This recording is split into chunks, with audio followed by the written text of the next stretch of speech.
अस्सलाम वालेकुम स्टूडेंट, कैसे हैं आप सब। उम्मीद करती हूँ आप सब खैर ऑफिस से होंगे और अपने बोर्ड एग्जाम की भरपूर तैयारियां कर रहे होंगे। आज की वीडियो उन तमाम स्टूडेंट के लिए बहुत इंपॉर्टेंट होने वाली है जो गेस्ट पेपर का वेट कर रहे थे, क्योंकि आज मैं आपके साथ गेस्ट पेपर के इंपॉर्टेंट सवालात शेयर करूंगी। अच्छा, मैं आपको यहाँ पे सॉल्व फराहम नहीं करूंगी, मैं आपको जस्ट गाइड करूंगी कि कौन से चैप्टर से कौन से क्वेश्चंस हैं जो कि मोस्टली इंपॉर्टेंट हैं, ज्यादातर पूछे जाते हैं और किस ईयर में पूछे जा चुके हैं। सही है, तो आपको यहाँ पे पास्ट पेपर का भी आइडिया मिल जाएगा और सवाल किस टॉपिक से किस तरह पूछा गया है ये भी आइडिया मिल जाएगा। सही है, तो सबसे पहले अगर हम बात करें अपने चैप्टर नंबर 1 की, तो जो हमारे पास चैप्टर नंबर 1 है क्लास 10th बायोलॉजी का, वो हमारे पास क्या है, बेसिकली चैप्टर नंबर 1 है गैसियस एक्सचेंज।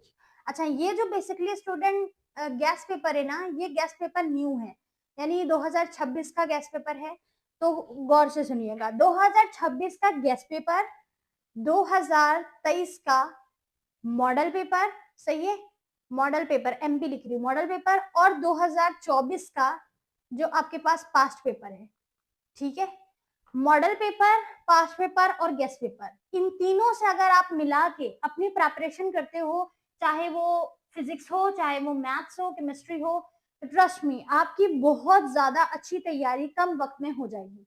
तो आपने इन तीन चीजों को पकड़ लेना है। एक आपने क्लास जो आपके पास 2026 का गेस्ट पेपर है उसको ले लेना है, दूसरा 2024 का पास्ट पेपर उठा लेना है, और तीसरा 2023 का मॉडल पेपर। मॉडल पेपर मैंने आपके साथ शेयर कर दिया था, पास्ट पेपर आप इंटरनेट से उठा सकते हो, गेस्ट पेपर में आज आपके साथ शेयर करने वाली हूँ। सही है, अच्छा अगर आपको पास्ट पेपर नहीं मिल सके तो मसला नहीं है, क्योंकि 2026 के जो बेसिकली गेस्ट पेपर में 2024 के कौन कौन से सवाल थे शॉर्ट और लॉन्ग के लिए, वो मैंने वैसे शामिल किए हैं, पर फिर भी आप एक बार खुद भी देख सकते हो। सही है, तो ये तीनों जो एयर है ना, ये बड़े इंपॉर्टेंट है आपकी प्रिपरेशन के लिए, तो इसको आपने अच्छे से फोकस करना है। सही, अब हम डिस्कस करते हैं सबसे पहले चैप्टर गैसियस एक्सचेंज के इंपॉर्टेंट सवाल को। सही है, तो अगर हम बात करें इसके एमसीक्यूज की, सही, तो एमसीक्यूज मैंने टोटल 10 रखे हैं।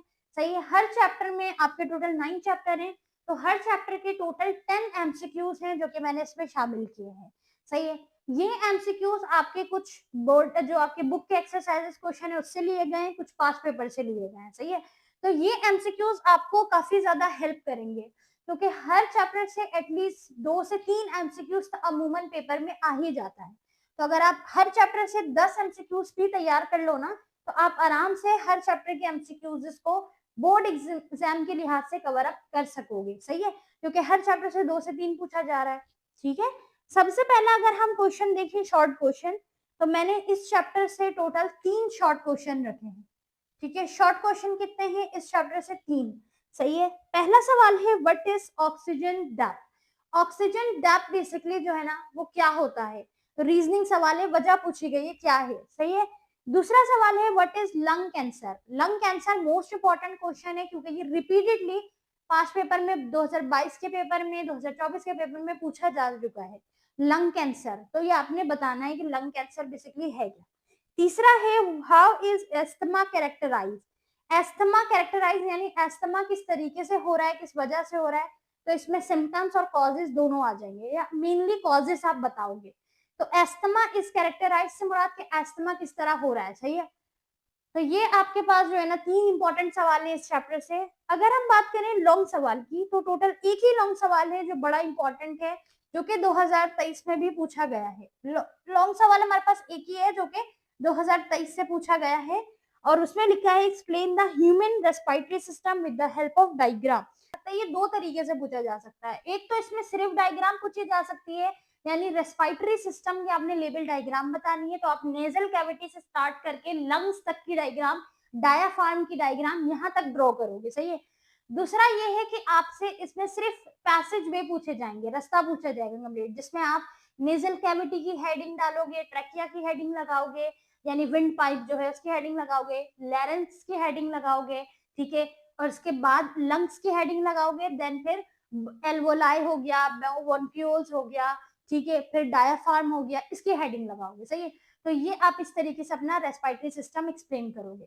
डायग्राम अगर आप इंडिविजुअल ड्रॉ कर रहे हो तो नेजल कैविटी से डायग्राम ड्रॉ करना शुरू करोगे लंग्स, और फिर डायाफ्राम तक अपनी डायग्राम को ड्रॉ करोगे। ठीक है स्टूडेंट, तो लॉन्ग सवाल में या तो सिर्फ आपसे हेडिंग्स पूछी जाएंगी या तो डायग्राम, या दोनों साथ भी पूछे जा सकते हैं। ठीक है, 2023 में ये दोनों साथ पूछे गए थे, यानी इसमें लिखा था कि रेस्पिरेटरी सिस्टम को एक्सप्लेन भी करना है डायग्राम के साथ, तो आप थोड़ा एक्सप्लेन करोगे फिर थोड़ी सी डायग्राम बनाओगे, यानी शॉर्ट सी डायग्राम बनाओगे। सही है। अच्छा, अब अगला जो हमारे पास चैप्टर है, चैप्टर नंबर 2 होम्योस्टेसिस। इसमें भी अगेन 10 एमसीक्यूज है। अगर हम बात करें चैप्टर नंबर 2 की, तो इसी तरह 10 एमसीक्यूज हैं, और इसमें मैंने टोटल 2 शॉर्ट क्वेश्चन रखे हैं।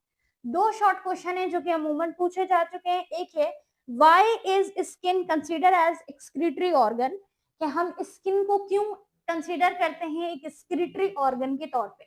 एक्सक्रीटरी ऑर्गन वो तमाम ऑर्गन्स होते हैं जो कि वेस्ट मटेरियल को, वेस्ट प्रोडक्ट को बॉडी से निकालते हैं। अब अगर हम स्किन की बात करें तो स्किन एज जो हमारे पास स्वेट ग्लैंड्स हैं, स्वेट्स हैं, उनको निकालता है। ठीक है, ताकि बॉडी कूल अप हो, बॉडी जो है ना वो क्या हो, टॉक्सिन को निकाले साथ साथ। तो इसीलिए हम इसको क्या कह रहे हैं, एक्सक्रीटरी ऑर्गन कह रहे हैं। तो आपने यहाँ पे वजह एक्सप्लेन करनी है। इसके अलावा रीजन एक्सप्लेन करना है। What are kidney stone, kidney stone क्या है, तो ये आपने बताना है। लॉन्ग सवाल में यहाँ पे 2 रखे हैं मैंने, दोनों इंपॉर्टेंट है लॉन्ग सवाल। तो एक लॉन्ग सवाल है हमारे पास, describe the urinary system of man with the help of diagram. दूसरा लॉन्ग सवाल है, describe the structure of nephron with the LS kidney, यानी लॉन्गिट्यूडनल सेक्शन ऑफ किडनी। तो नेफ्रॉन के स्ट्रक्चर को पूछा गया है, और डायग्राम किसकी पूछी गई है, किडनी की। पेपर में सवाल ना थोड़ा चेंज करके भी पूछा जा सकता है, यानी किडनी का स्ट्रक्चर पूछा जा सकता है और डायग्राम नेफ्रॉन की बनानी होगी। तो इस तरीके से भी करना है। तो आप क्या करोगे, नेफ्रॉन के स्ट्रक्चर की भी प्रिपरेशन करोगे, याद करोगे, और किडनी के स्ट्रक्चर की भी तैयारी करोगे, और डायग्राम दोनों की प्रैक्टिस करोगे, नेफ्रॉन की भी प्रैक्टिस करोगे, किडनी की भी प्रैक्टिस करोगे। जब आप आंसर अटेम्प्ट करोगे तो अपने क्वेश्चन को अच्छे से पढ़ना आपने। ठीक है, अच्छे से पढ़ना है कि आपके सवाल में किस चीज का स्ट्रक्चर पूछा गया है, किस ऑर्गन का, और डायग्राम किस चीज की पूछी गई है। अगर सेम है तो फिर आपने सेम बताना है, सेम डायग्राम बनानी है। यानी अगर सवाल में पूछा गया है कि explain the structure of kidney with the help of diagram, तो आप किडनी का स्ट्रक्चर बताओगे और किडनी की डायग्राम बनाओगे। सही। अगर सवाल में पूछा गया है explain the structure of nephron with the help of label diagram, तो आपने नेफ्रॉन का स्ट्रक्चर बताया, नेफ्रॉन की डायग्राम बताई। सही है।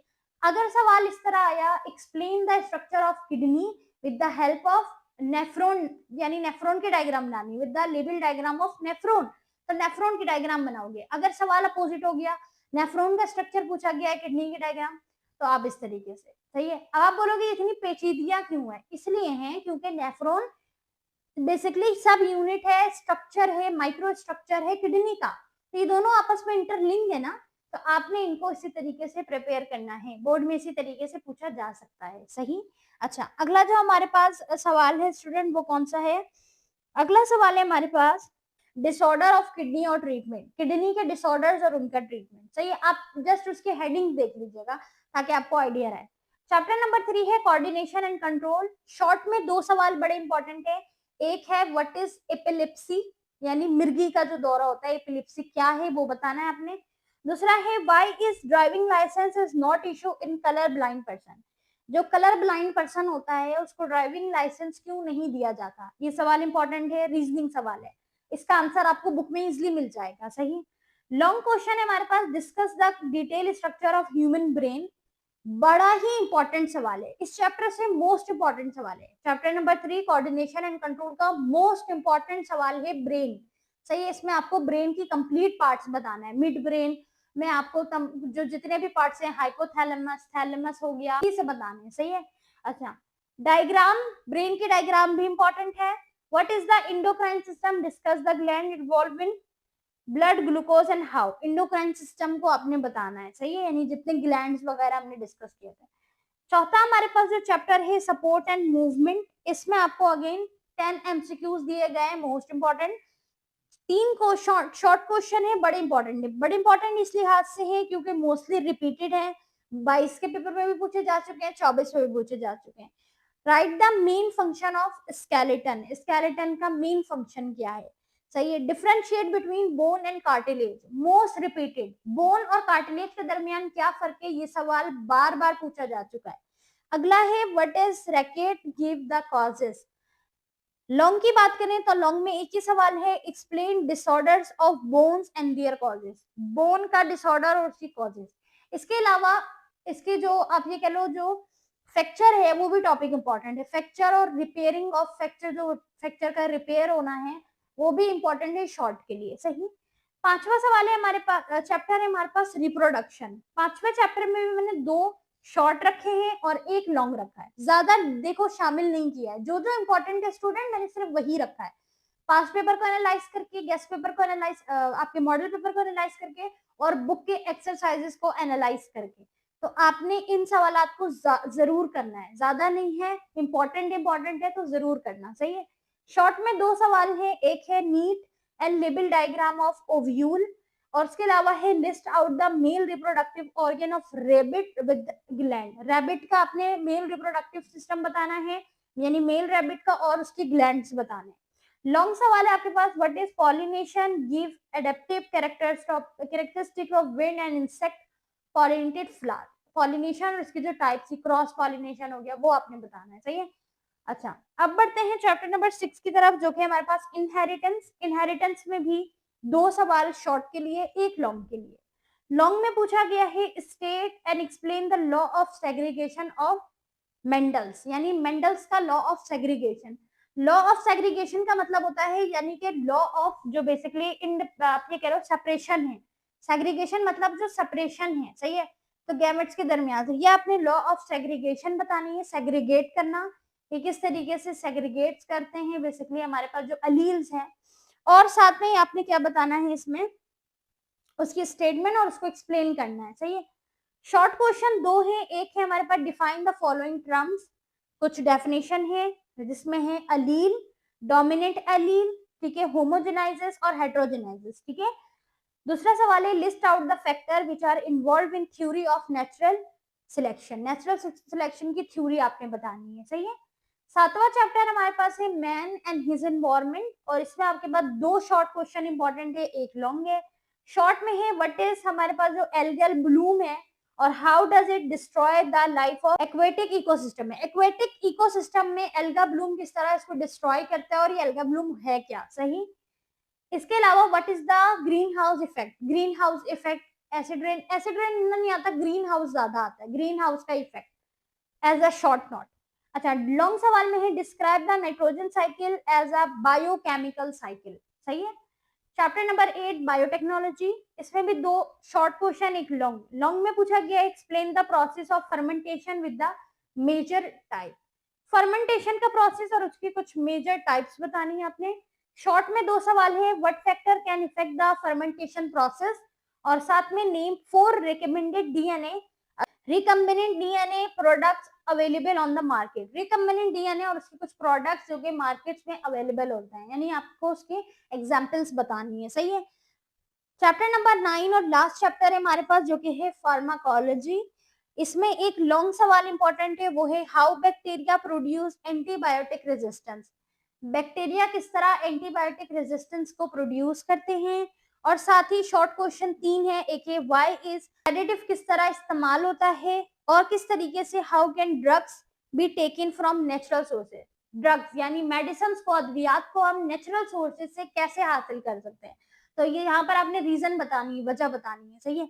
इसके अलावा why are antibiotic not effective against viral infection. Viral infection के अगेंस्ट एंटीबायोटिक क्यों नहीं होते हैं। सही है। तो ये कुछ सवालात थे शॉर्ट के और लॉन्ग के। हर चैप्टर में मैंने टोटल जो है ना वो 10 एमसीक्यूज, 2 शॉर्ट क्वेश्चन और एक लॉन्ग क्वेश्चन रखा है, तो ज्यादा एक्स्ट्रा चीजें नहीं रखी गई हैं, सिर्फ वो चीजें रखी गई हैं जो आपके बोर्ड एग्जाम के लिए इंपॉर्टेंट है। तो मैं आपको ये सजेस्ट करूंगी कि इस गेस्ट पेपर से तैयारी जरूर करना, मॉडल पेपर से तैयारी जरूर करना और 2024 के पास पेपर को एक बार सॉल्व खुद से कर लेना। ठीक है। ये आपको इंशाल्लाह काफी मदद देगा इस साल की तैयारी के लिए। सही है। अगर आपके जहन में कोई सवाल हो गेस्ट पेपर से रिलेटेड या अगर आप ग्रुप में ऐड होना चाहते हो तो इस नंबर पे कांटेक्ट जरूर करना और कमेंट में भी आप अपना सवाल पूछ सकते हो। मिलते हैं अगली किसी वीडियो में। Take care of yourself. अल्लाह हाफिज।